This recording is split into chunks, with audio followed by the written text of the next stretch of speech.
बिस्मिल्लाहिर्रहमानिर्रहीम, अस्सलाम वालेकुम, welcome to San sports.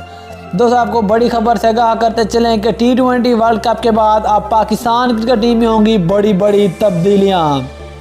Pakistani कप्तान बाबर आजम की कप्तानी भी खतरे में पड़ गई। इसके अलावा पाकिस्तान के हेड कोच सकलैन मुश्ताक की भी होगी छुट्टी। अब पाकिस्तान का T20 का नया कप्तान कौन होगा और पाकिस्तान का नया हेड कोच कौन बनेगा, मुकम्मल डिटेल से बताएंगे दोस्तों। लेकिन मज़ीद आगे बढ़ने से पहले चैनल को लाइक करें, सब्सक्राइब करें और साथ में लगी बेल आइकन को ज़रूर दबा दें।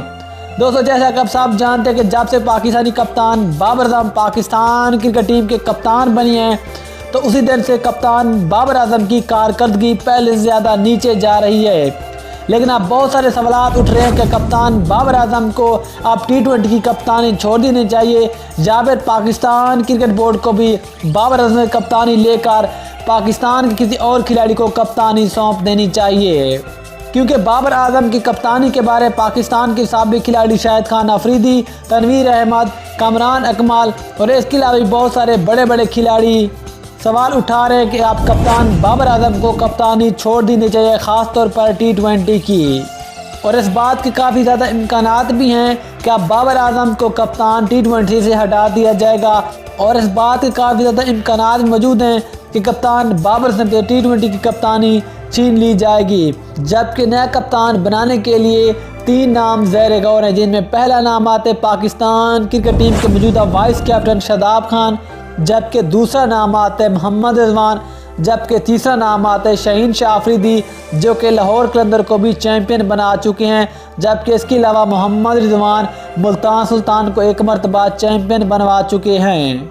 और ज़राए के मुताबिक अगर कप्तान बाबर आजम से T20 कप्तानी छीन ली जाती है, तो फिर इन 3 में से किसी एक को पाकिस्तान का T20 का नया कप्तान बना दिया जाएगा। लेकिन ज़राए के मुताबिक इन तीनों में से सबसे ज़्यादा मजबूत उम्मीदवार जो हैं वो नाम आता है शादाब खान का।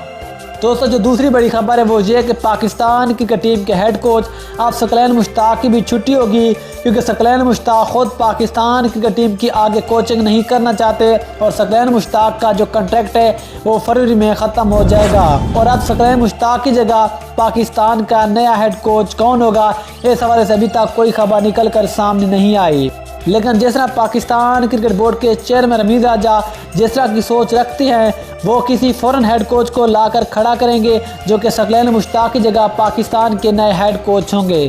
तो दोस्तों, फिर आप ख्याल में पाकिस्तान का T20 का नया कप्तान किस खिलाड़ी को बनाना चाहिए और पाकिस्तान का नया हेड कोच कौन सा होना चाहिए, नीचे कमेंट सेक्शन में ज़रूर बताएं। शुक्रिया।